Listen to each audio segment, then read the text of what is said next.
Good evening, fighting Phillies fans. Welcome to the Fighting's Final here on the It's a Rap Sports Network with your boy Matty B on the call. And the Phillies in a pitcher's duel for the ages. Maybe not for the ages, but a pitcher's duel nonetheless. Come out with a 1-0 win tonight against the Mets at Citizen Bank Park. And this, was there offense in this game? No. McClain and Nola were dealing, and we'll definitely break some of it down because the most surprising part of that statement is that Nola was dealing. It almost looked like Aaron Nola of old. Now, McClain might have been dealing with some sort of blister hangnail problem. It looked like he was having problems there, especially later on into the game that he pitched. But a pitcher's duel, and the Phillies find a way to hold on to a 1-0 win against the Mets at Citizen Bank Park. And this is hot off the presses, folks. Hot off the presses. The Phillies' magic number to clinch the NL East is now down to 11 games. The Phillies can do a lot of damage to that magic number over the course of the next 4 nights, as we could actually get this thing down to, I think, 5 if the Phillies do their job. And tonight was a big step in that direction. Welcome to the Fighting's Final, again, here on the It's a Rap Sports Network, the network that is growing leaps and bounds before my very eyes. And before I get into this, let's remind everybody, this is our schedule this week on the network. This is everything that we have laid out for you. So please, it's getting to that point. And we had to get a schedule going, and this is our first one that we put out. So take a look. Tonight, you're obviously with me. There will be no final word tonight. This is my job tonight. I'm not going to be doing another show right after this one. But so you got me tonight. Tomorrow, you're going to do some post-gaming again. And then you will have me at 10 o'clock on the final word. Wednesday, the Props, Locks, and Parlay program. Phillies, Mets, post-game. And no final word because I got the post-game on Wednesday night. And then Thursday, big night, the Birds Blast, the attacking third, more Phillies, Mets. And yes, you'll have me back on Thursday night. Friday, Phillies Royals post-game, the wraparound, and Penn State Nova and Phillies Royals all kind of wrapping up the week. So there you go. There's our schedule as we are growing leaps and bounds of the network. So please, you need to tune in to find what you want, because it's not going to be hard because we got it all. We got it really all. Ricky, what's going on, man? How you doing? Great Phillies victory. Yes, it was. Now it's time to put the Mets in jeopardy of missing the playoffs, as Steve apparently has some phobias about going back to Citi Field. I don't. I want the opposite. I want the Mets to make the playoffs, and I want the Phillies to see the Mets in the NLCS, because the only way you can beat a phobia is facing it head on. And I'm not gonna have the off season if the Phillies find a way to win a World Series. I don't want to have to listen to, well, you didn't have to go to Citi Field. I don't want to listen to that. I want to do it. But tonight, a huge win. And, of course, in the shadow of the Trey Turner stuff, Turner today was diagnosed with a grade 1 hamstring pull or injury, rupture? Not a rupture, but an injury that's going to sideline him to at least the playoffs. They did say that he would be available probably for the playoffs, but for the rest of the regular season, he's gone. Phillies also put Alec Boehm on the injury list today for 10 days with a cyst on his right elbow. I don't know where that came from, but Boehm and Turner going to the IL. And in their stay, Otto Kemp was called up along with Darren, what was his name? Darren Walton, a tweener that the Phillies actually picked up from the Mets back on July 1st, or they actually traded him. He was in Syracuse with the Syracuse Mets at the time of the trade, and they sent him for Kazash. So Walton was called up as well. He's a second baseman by trade, as the Phillies are looking to now plug 2 holes. I thought Rodolfo Castro would have gotten called up. I mean, he's been having a really good AAA season for the Iron Pigs. I thought maybe he'd get the call, but whatever. It don't really matter to me. But Otto Kemp did return. And Bryce Harper leading off. Didn't have that on my bingo card. First time he's done that since the final game of the 2022 season. They inserted Harper into the leadoff spot tonight for the Phillies. And we'll definitely talk about that and the continuing saga that is Bryce Harper and the absolute zero production he's providing this team offensively. So Turner or Harper leading off tonight, which again did not have me on. Never, I didn't have that on my bingo card. So, but a good Phillies win nonetheless, 1-0. Now it's time. Oh, I already said that one. Trey Turner will be back. Yes, he will. They said he'll be back for probably the playoffs. Whether that means,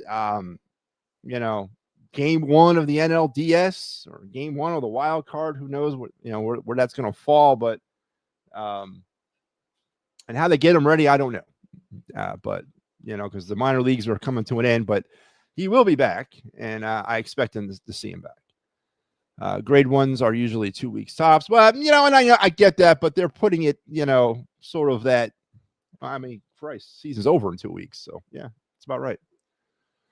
But given that it depends on the speed, they will take a little bit more careful. But the playoffs are coming.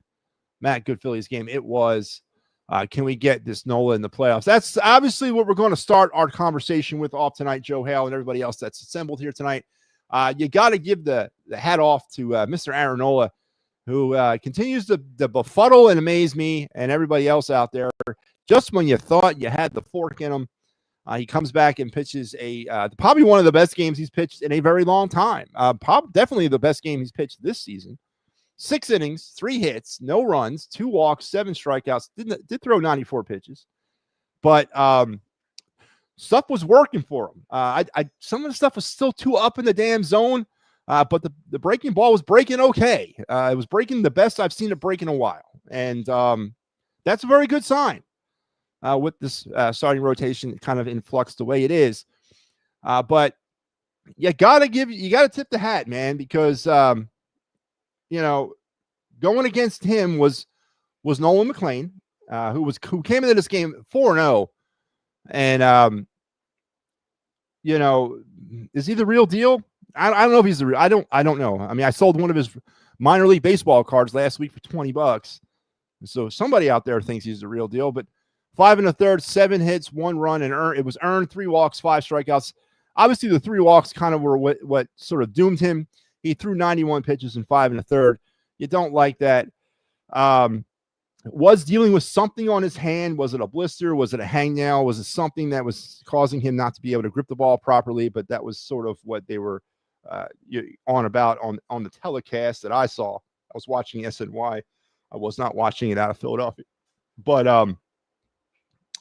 he was not necessarily he wasn't the same Nolan McLean the Phillies faced 2 weeks ago. He was not, but still pretty damn good. And the Phillies did get to him for that 1 run, the only run of the game. Nick Castellanos provided that.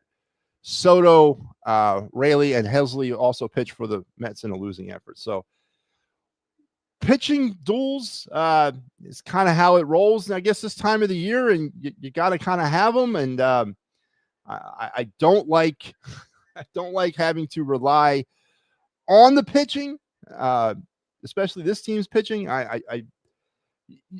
You shake your head every now and again when you're talking about this type of offense, the Phillies offense, and you got to deal with a pitcher's duel. It just makes you wonder why. But it's baseball. Yeah, it is. And it happens. But for the Phillies tonight, obviously it worked out well. 1-0. Yohan Duran comes in, has a little bit of a shaky 9th inning, but comes up with those 2 really big strikeouts to end the game against McNeil and Alvarez. As he was, I think he struck out McNeil with a 103-mile-an-hour fastball, and then he struck out Alvarez with a breaking ball that went about 25 inches into the ground that Alvarez was hacking all the way. It reminded me of watching Castellanos bat. Yeah, he was looking fastball, and he got nothing but off-speed stuff as he went down pretty foolishly. And that's how the game ended. I fully support a playing possum. No, now we're going to that. Is that the new theory that Noah's been laying down and sort of biding his time, kind of rope-a-dope type thing there, Steve? And we're gonna get the Aaron Nola of old come now. You know what? Hey, I'll do. Yeah, right. I'll fully support that as well. Ryan Helsley has completely abandoned his fastball except for as a show me pitch. I don't know what's going on with him. They again, I watched the Mets broadcast, Keith Hernandez and company, and they were really sort of puzzled about what's happened to him too since he's got to the Mets. And he's a huge asset when he's pitching well. but he just hasn't pitched well since he's joined New York. And the Mets are now 8 games off the pace of the Phillies for first place in the NL East. Phillies' magic number is now down to 11. And as Steve intimated earlier on in the broadcast, is there a possibility now that the Mets might play themselves completely out of the playoffs? I hope not. I want the Mets to be here. I want the Mets to make the playoffs. I want to see the Mets at some point in our journey to the World Series. Absolutely. If anything but for our own sanity.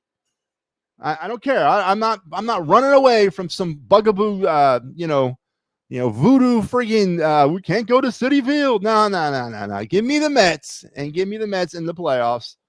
I'll take them any day of the week. It was so obvious to me Duran is a much better pitcher when he uses the curveball to keep people off balance. Yeah, then when he, and it was funny because when you look at the McNeil at bat, I mean, it was nothing but gas. I mean, gas. And then he had Alvarez, who was probably looking for gas, and he got nothing but off-speed stuff. And you're right. It definitely is a huge weapon to a pitcher that you can rope a dope and play possum, I guess. We can use what you said earlier, into completely throwing a batter off balance. And that's exactly what Duran did at the end of this game and kind of got Alvarez looking foolish up there for that last out. This isn't a phobia. This is for their annoying aspect. No, yes, it is. It's for a phobia. Again, Steve, I hate to break it to you, man. If you're going to call the New York Mets annoying fans, listen, we're in the top 5 along with them. All right, we're hovering in that position along with them. So, physician, heal thyself, there, Nooms. Listen, I ain't doing that. Let's go. Bring him here. Let's go there. I don't understand this. I don't. And you know what? I think that's an excuse, Nooms. I think you're afraid of Citi Field. I think you and the rest of the, I hate to say it, homers out there are afraid to go to Citi Field for some mysterious voodoo in the air. I say to hell with it. Let's go to Citi Field. What do they say? To be the best, you got to beat the best. And I'm not saying that the Mets are the best, but in this case, I guess they're our best. So let's go to Citi Field. I want the Mets, and I would love the Mets in the NLCS. You're talking some major TV thing going on. Talk about a rivalry series. Talk about October baseball, Phillies, Mets, NLCS. Where do I sign the hell up, man? Absolutely. I'd rather see Phillies, Mets than like Phillies, Cubs or Phillies, Padres. Give me the Mets. I want the Mets. And I want them and their annoying fans and Mr. and Mrs. Met, the trumpet song that Edwin Diaz runs out to, a stupid apple. They still have that apple that comes up every time they hit a home run. Give me all that crap. I want it, and I want it now. I ain't running away from nothing. Citi Field my ass, all right? Citi Field my ass. Phillies could be 4 back from number 1 seed. I think it could be 5. It's 11 now. So you figure they win tomorrow, it's 9. They win on Wednesday, it's 7. They win on Thursday, it's 5. So it's 5 back they can be after this series if they handle their business. And that would definitely be a death roll. Actually, I think there's a death roll's already been issued tonight. The Mets had to sweep this series if they had any hope of capturing the NL East. Because they did not build upon the momentum that they took from the Phillies coming out of New York a few weeks ago. So now I don't know if you're coming back from 8 back with like 2 weeks to go. I don't know if you can do that.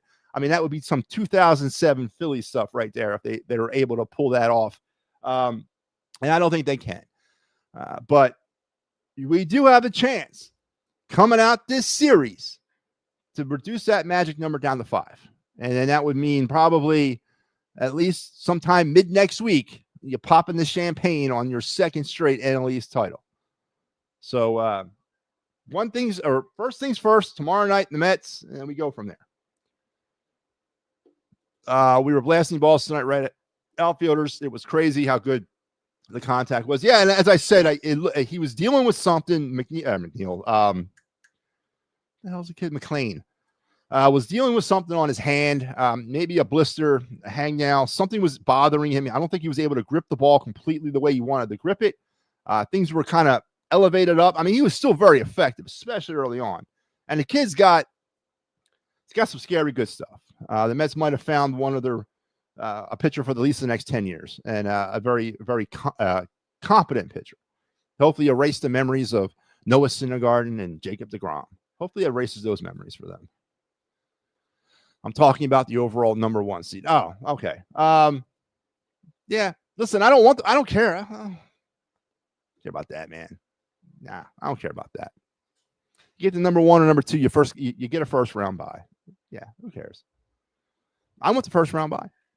With all the walking wounded on this baseball team right now, give me a first round bye. 1 or 2. Robertson is really keeping batters off balance. Looked pretty good tonight, too. Absolutely. Otto Kemp. I'm glad to see Otto Kemp back. I am. I'm happy to see him. We talked about it yesterday at length. The no-brainer of bringing him back up. Again, the Drew or Darren Walton thing, I don't know where the hell that's coming from, but Robertson, yeah, it looks pretty good. And you got Buehler still scheduled to start, I think, on Saturday or Friday against the Royals. So far, so good. David Robertson looks. So, yeah, absolutely. All right, let's turn the page. And let's take a look at the box score on this beautiful Monday night. The Mets, no runs on 5 hits, no errors. Phillies, 1 run on 7 hits, no errors. As I mentioned, Bryce Harper led the game off tonight for the first time since the final game of the 2022 season, and he went 0 for 4 with 2 strikeouts. I am going to renew the conversation. What is Bryce Harper doing for this baseball team? And what has he been doing for this baseball team for quite some time? It's a conversation that needs to be had. It is a conversation that needs to be had. The lack of production you're getting from Bryce Harper, the lack of any sort of contact hitting other than home runs you're getting from Bryce Harper.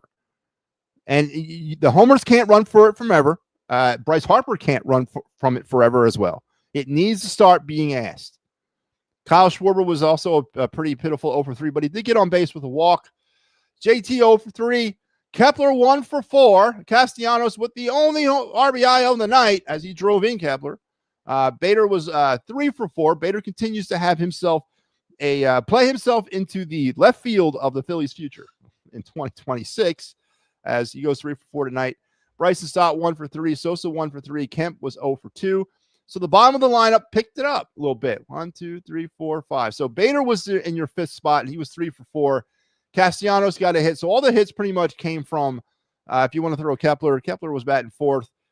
Nothing from the top 3 of your lineup, and then everything else came from the bottom, 6, as the Phillies were able to do just enough tonight offensively to win 1-0. Mets, Pete Alonso continues to be that person. He was 2 for 4. Vientos with the hit there at the in the 9th inning to sort of get the Mets in a position to win with the double. He was 1 for 4. McNeil had a hit earlier in the game. Brett Beatty also had a hit.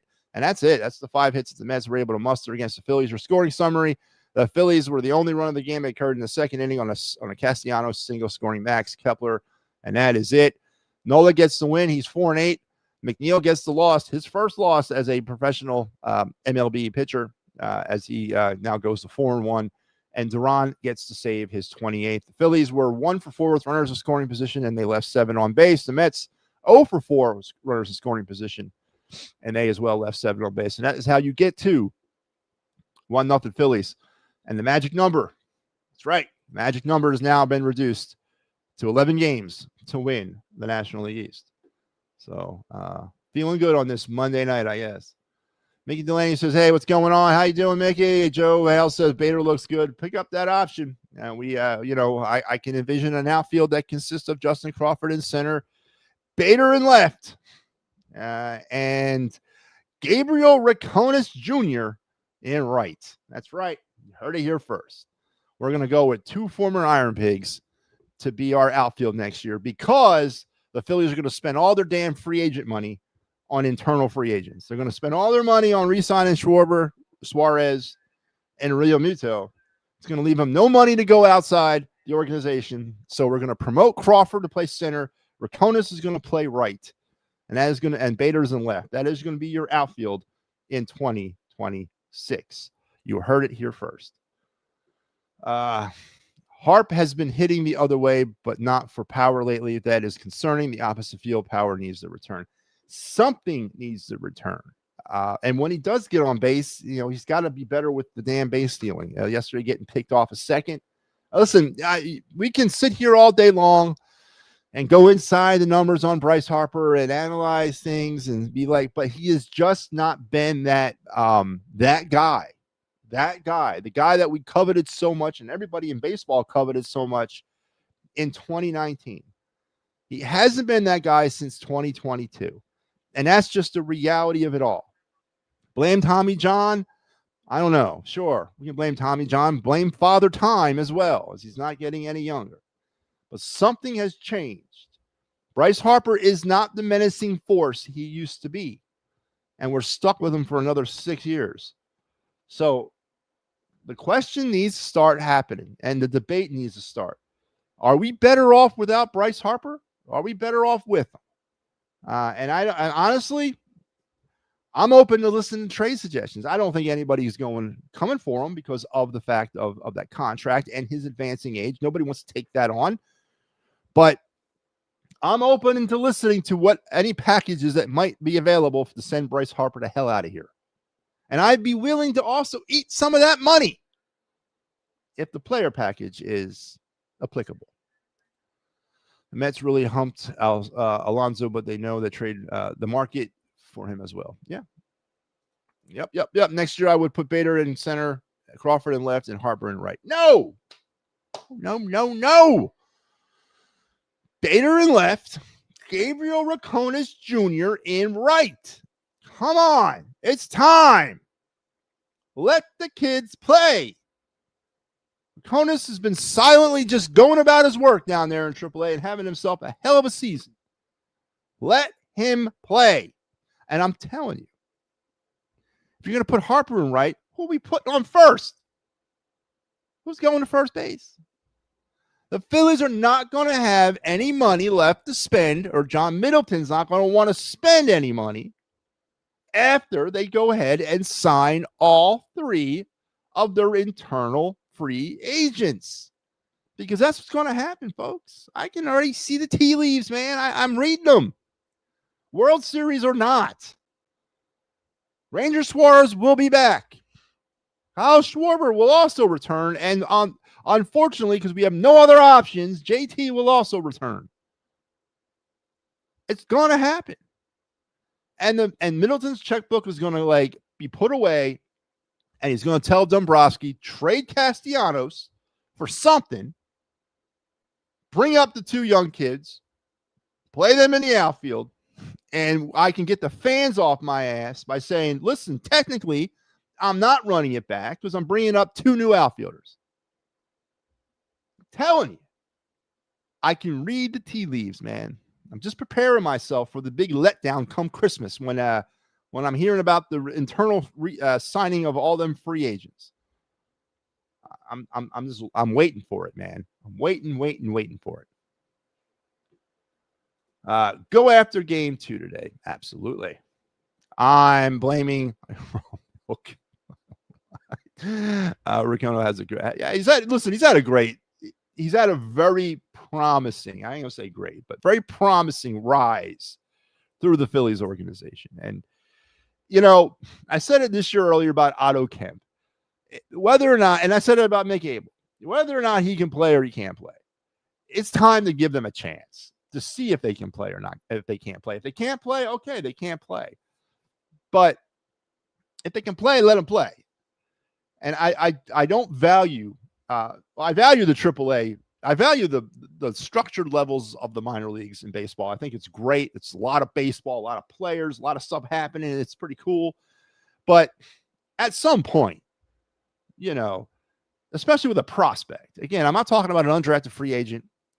A tweener that's been bouncing around minor leagues for 5-10 years. I'm talking about a guy that's been cultivated through the system and being bred to play baseball for the Phillies. Some point, you just got to say, it's time. Put up or shut up. Doesn't work, you send him back down. That's the one good thing about calling up a prospect. They have all their minor league options left. So it doesn't work, you send him back down.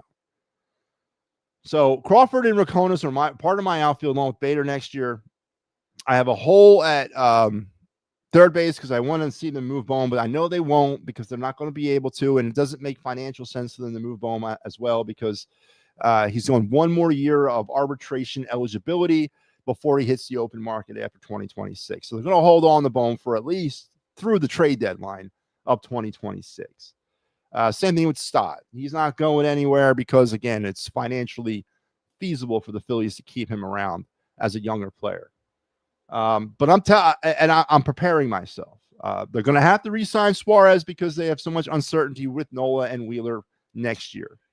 And then you're going to have to bring in the uncertainty of Painter as well into that mix. So they're up against the wall with Suarez too. They got to re-sign him. They have to. Schwarber, obviously, we can talk about MVP season, which has that kind of cooled off, that talk about Schwarber winning an MVP. I mean, since really that 4 home run game, he's been in like a terrible slump. So are we still talking Schwarber for the MVP? But if he finds a way to win that, it's obviously going to drive that price tag even further up. But you got to re-sign him because he's part of that core players, and you got to try to keep those guys together. And JT, nobody else playing catcher in this organization right now that's worth a damn. So he's coming back too. So be ready for it. I'm just telling you, be ready for it. Aiden Miller. Yes, Aiden Miller got the call too. Is going up to Lehigh Valley. Obviously, probably, I think the news about Aiden Miller getting sent up to AAA was prior to the Turner injury. So I don't know if it was a corresponding move to bringing up Kemp. Maybe it was. I don't remember the timing. But Miller has been called up to AAA and will finish out the season as an Iron Pig and more than likely start the next season as an Iron Pig. So now you got his clock ticking, which lines up with Alec Boehm's free agency window. And yes, I know they've converted Miller to start playing shortstop, but more than likely, Aiden Miller is going to be the third baseman of the future for the Phillies once they let Boehm walk at the end of 2026 as a free agent. And that's going to be Aiden Miller's job to have. So Raconis can play first. Why? He's an outfielder, man. Why? I don't want Harper going back into the outfield. I don't want Harper at all. All right, let's go to the Raw Street bottom line. If I can find it there.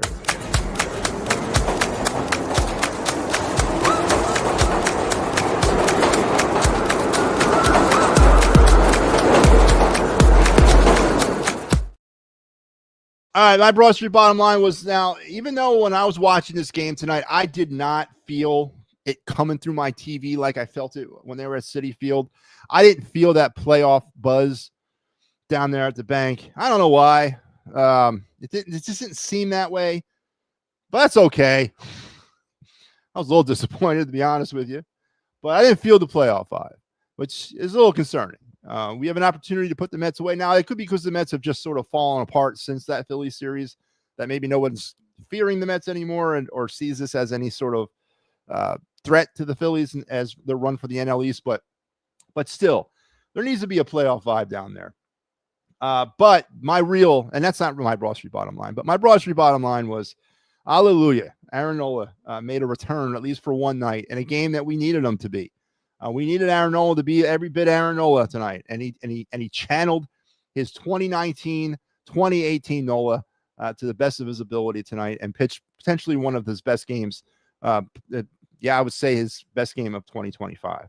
And the Phillies are going to need more of that as we move forward into the playoffs, especially without Zach Wheeler. But Broad Street bottom line is, when you have an Aaron Nolan who does know how to pitch, I mean, we've all seen it and we've all experienced it. Yes, he never quite measures up to the expectations that we put forth for him, but he does know how to pitch. And tonight, the Phillies needed it, and they got it. So my Broad Street bottom line tonight, Aaron Nola came through big for this team, and that's what you want to see at this time of the year, and a 1-0 win. So let's head around the bases.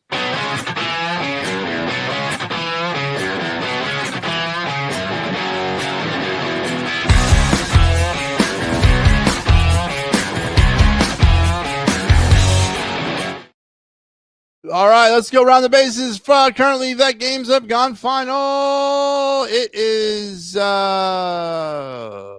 yes, the Phillies. Wow, Phillies game is the only game that's gone final. Let me refresh that. That doesn't make any sense to me. Games that have gone final. It is wow. Jeez, I'm sorry. There's 3 of them. The Guardians all over the Royals 10-2. The Nationals 15-7 all over the Marlins, and it was 4-1 Braves over the Cubbies. Games that are still happening. It's 5-0 Rangers over the Brewers as they head to the bottom of the 7th. Nothing. Twins, Angels. They completed the first inning out in San Diego. It is 1-0 Reds over the Padres in the bottom of the first as well. Nothing. Cardinals and Mariners in the bottom of the first, and it is nothing in the bottom of the first. Diamondbacks and Giants, and a little bit later on in a few minutes, you got the Red Sox in Sacramento against the A's, and the Rockies are traveling out to LA to play the Dodgers. And there's your scores around Major League Baseball on this Monday night. A little look at the standings as we sit right now. The Phillies, let's refresh again because I didn't do that. It should be 84 wins now for the Fighting Phillies. It is, and the lead in the NL East is up to 8 games for the Phillies. Here's the wild card pitcher in the National League. Right now, the Mets are holding on by dear life as they are currently your third team, about 3.5 games ahead of the Giants, as they are holding on to that 6th seed in the National League. But with still some games to play, you got to start wondering, do the Giants make a push to try to unseat the Mets from that wild card position and sneak in somehow? The Cubs and Padres are your other 2 wild card seeds in the NL. And there you go. There's your look at the scores. There's your look at the playoffs and the standings. And then tomorrow night, the Phillies will get right back at it. Sean Manaea will be battling Ranger Suarez at 6:45 from the bank. I said that yesterday. I don't know why I keep hitting the wrong tab. I don't know. It's happened to me twice where I report the wrong starting pitching matchup. I don't know what's going on. I double check it. I'm like, is this the right day? But I've messed that up twice now. It's very frustrating. Dante Nore got called up to Reading. Yeah, he's the Phillies 2024 first-round draft pick, making his way up the minor league system. Still a few years away. Outfield is way harder on the body. You don't want Harp in right field. I don't want Harp at all. But no, listen, Harper's right field days for the Phillies are over. I have no problem playing him at first base. He plays okay. He needs to learn how to execute a rundown properly. I'm okay with him at first base. He's an above average to average defender out there. He's fine. There's no need to bring him, and actually first base is the next step to the bench. Harper should be a DH. If the Phillies do not re-sign Schwarber, Harper's going to be your DH next year. They're going to have to find a first baseman, and Harper will become your DH. So I don't think Harper's heading back to the outfield. I think he's on a progression to the bench to eventually become the DH. I think Manaea gets blasted tomorrow. He should. See. That would break the magic number down into the single digits there, Steve. It'd be 9 games. 9 games. So we'll see tomorrow night as the Phillies will get this thing rolling again. But let's remind everybody again on the It's a Wrap Sports Network, we got you covered, man. Again, it's a big day here. We had to go to a schedule format. I mean, I find myself unable, well, not unable, but with all the ads and all the covers and all that, it's a lot easier for the host now to read off the schedule because it's become too much of a burden with all these covers. So we condensed it all down into a pretty schedule. Tomorrow night, you will have Phillies Mets postgame, and you will have the final word with Matty B. Tomorrow night will be, let's bring that up. Here is your Fighting's final schedule for this series. Again, I'm in for Pat tonight. Steve will be here tomorrow. Me and Mike are flipping-flopping. I will take Wednesday, and he will get Thursday. So some changes internally being made to the schedule as we're working through some issues with other people too. Pat and his unicorn internet. The only person in the free world that's having problems with an internet connection is, of course, one of the guys that works for my network. But Pat will be back soon. I know we keep saying it. Maybe for Christmas. Maybe that's our Christmas present. Pat comes back with good internet. Maybe Santa brings him good internet for Christmas. But we're, as I said, we're growing. So please help us out. Like, share, subscribe, all those vanity things. Do that for me because we are coming up on a year. We'll be a year old on October the 7th is when I did my first show on this network. A lot has happened in the year that we've been here. A lot of good things. So please help us out and continue to grow. And tomorrow, Phillies Mets will get it back on game 2. Steve will have you on the Fighting's final. I'll be back with the final word tomorrow night after the Fighting's final. So everything is good. Phillies have a chance to knock the magic number down into the single digits as the quest for a second consecutive NL East title continues. Now, if the Phillies do win the NL East in the next 10 days, does Garrett Stubbs have should he be allowed to celebrate seeing how he just came back to the team? Should he just sit in the corner, let somebody else wear the beer case hat this year in the overalls and be the DJ? Does Garrett Stubbs, has he lost the ability to be part of the celebration because he hasn't played with the team all year? It's a question to ponder. Well, hopefully we cross that bridge real soon. Listen, guys, you guys have a great rest of your night. I will be back tomorrow with the final word. Steve will have you on the Fighting's final, and Phillies will look to go for the second game of the series win and then lower that magic number down to 9. And before I say adios and good night, there's one more person I got to hear from, Harry the K. Where you at and what you got? He had high hopes. He had high hopes. He had high apple pie in the sky.